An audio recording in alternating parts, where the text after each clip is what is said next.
Hi students, welcome back to my channel. I hope you all are well. In this video, we are going to learn how to convert decimal to fractions.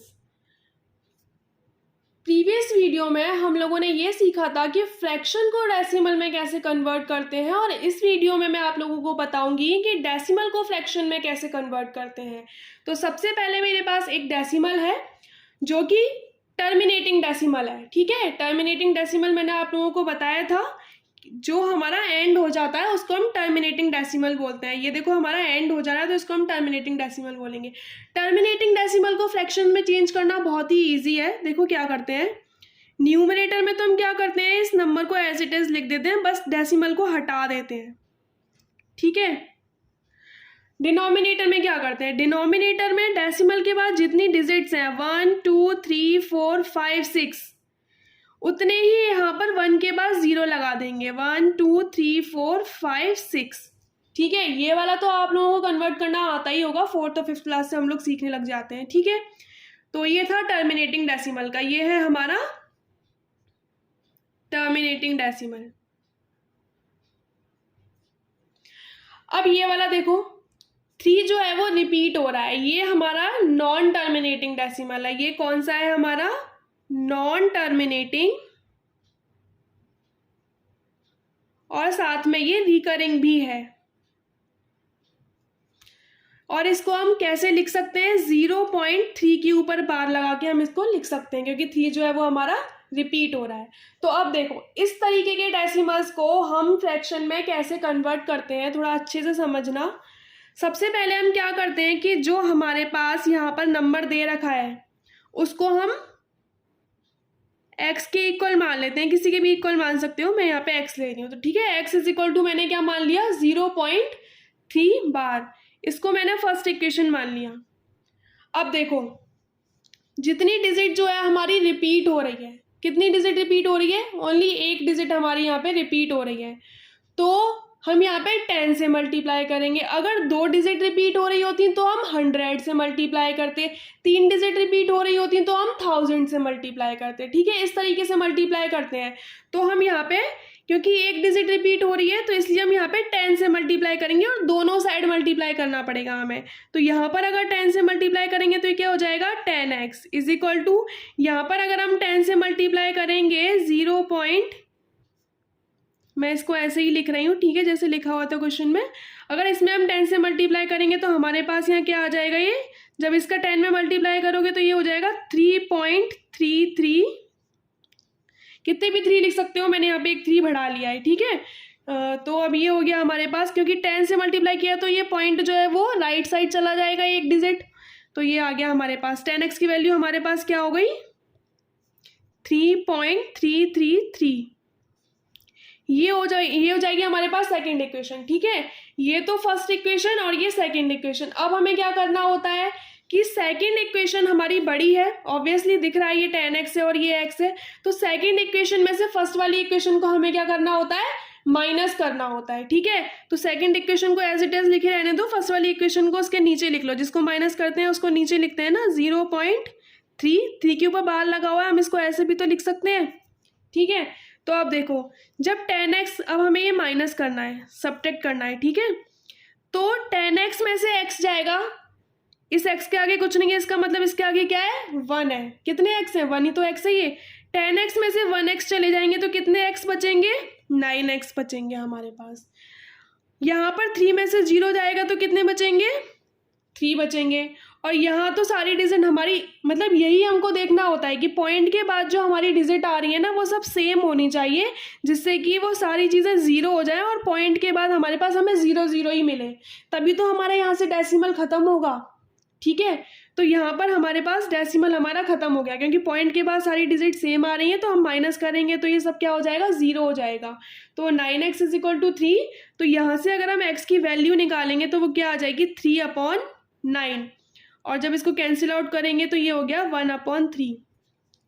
हम इस decimal expansion को x के equal में मानकर चले थे और x की वैल्यू हमने फ्रैक्शन में निकाल दी 1/3, तो इसका मतलब x की वैल्यू 0.3 बार भी है और x की वैल्यू 1/3 भी है। ठीक है, तो 0.3 बार की वैल्यू हमारे पास क्या आ गई, 1/3।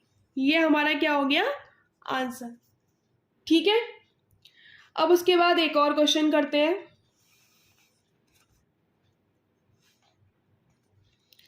इसको हम कैसे लिख सकते हैं, 1.27 बार, क्योंकि यहाँ पे 27 रिपीट हो रहा है, यहाँ पे 2 डिजिट्स रिपीट हो रही हैं हमारे पास, और ये भी हमारा नॉन टर्मिनेटिंग रिकरिंग डेसिमल है। इसको भी वही प्रोसेस से करेंगे सेम। तो सबसे पहले हमें क्या करना पड़ेगा, यहाँ पे x के इक्वल हमको इसको मानना पड़ेगा।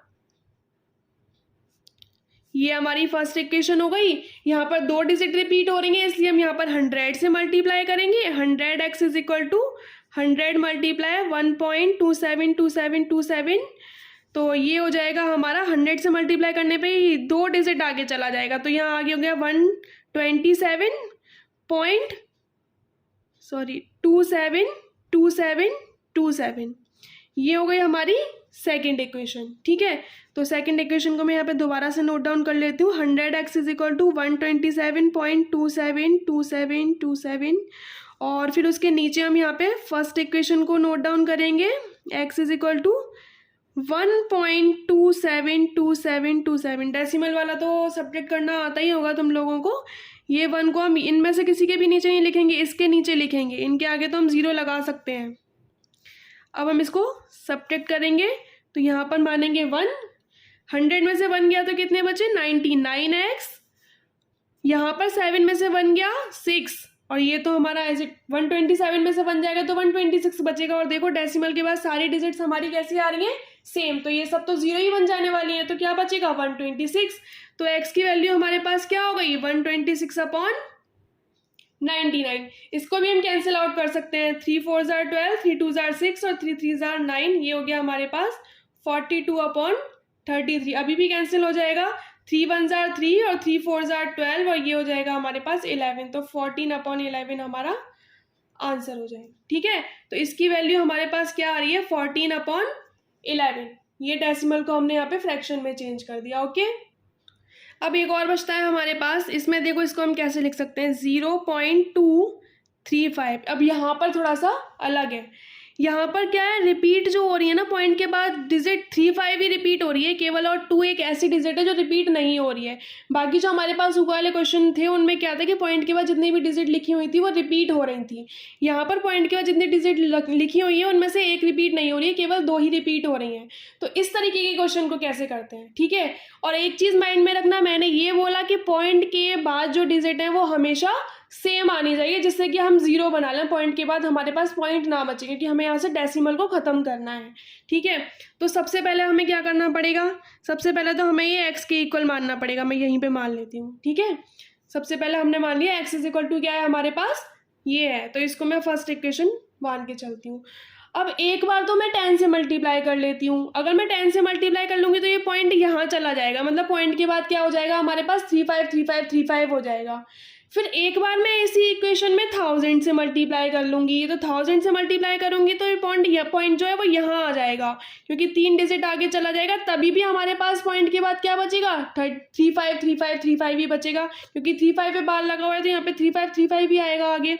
ठीक है, तो सबसे पहले तो 10 से मल्टीप्लाई करेंगे तो ये हो जाएगा 10x इज इक्वल टू, और 10 का मल्टीप्लाई है 0.2353535 में अगर हम करते हैं तो वैल्यू आ जाएगी हमारे पास ये 2.353535। ओके, तो ये तो हो गई हमारी सेकेंड इक्वेशन। अब हम इसी वाली इक्वेशन में 1000 से मल्टीप्लाई कर देते हैं। 1000 मल्टीप्लाई 0.2353535, तो ये हो जाएगा, ये 3 डिजिट आगे चली जाएगी तो 235.353535 एंड सो ऑन। ये हो गई हमारी थर्ड इक्वेशन। ठीक है, अब देखो, अब हम क्या देख रहे हैं कि जब हम इस वाली इक्वेशन में देख रहे हैं तो पॉइंट के बाद 235 आ रहा है, और इन दोनों इक्वेशन में जब हम देख रहे हैं तो पॉइंट के बाद 3535 आ रहा है, इसमें भी पॉइंट के बाद 3535 आ रहा है। तो हम इन दोनों को लेकर सॉल्व करते हैं ना, क्योंकि हमें तो पॉइंट के बाद सेम डिजिट्स चाहिए। ठीक है, तो यहाँ पर हम इक्वेशन थर्ड को लिखेंगे सबसे पहले, 1000x इज इक्वल टू 235.353535, और ये थी हमारी second equation 10x is equal to 2.353535।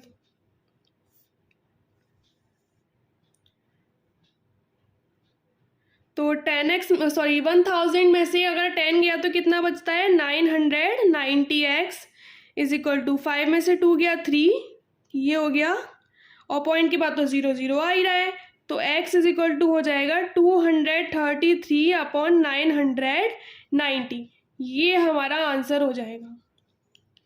ठीक है, तो डेसिमल को फ्रैक्शन में इस तरीके से चेंज करते हैं। मैंने अलग अलग तरीके के क्वेश्चंस आप लोगों को करके बता दिए। अब अगर ये वाले क्वेश्चन अगर आपके लॉन्ग में या शॉर्ट में आते हैं तो आपको पूरा सॉल्व करना ही पड़ेगा। अगर ये एमसीक्यू में आ जाते हैं, ऑब्जेक्टिव टाइप में आ जाते हैं, तो तुम्हें एक टिक लगाना होता है, तो उसके लिए एक शॉर्ट ट्रिक भी होती है, और वो शॉर्ट ट्रिक मैंने शॉर्ट्स में प्रोवाइड कर दी है, मैंने शॉर्ट्स में डाल दिए, वहाँ से आप लोग देख लेना। केवल हम सेकंड्स में सॉल्व कर सकते हैं अगर हमें डायरेक्ट इसका आंसर लेकर आना है तो, और अगर ये शॉर्ट या लॉन्ग में आता है क्वेश्चन तो आपको पूरा ही सॉल्व करके दिखाना पड़ेगा। ओके, अभी हमने यहाँ पे कॉन्सेप्ट समझ लिया अपनी एक्सरसाइज 1.3 की। अब हम नेक्स्ट वीडियो में एक्सरसाइज 1.3 के क्वेश्चंस को सॉल्व करेंगे। Thank you so much students.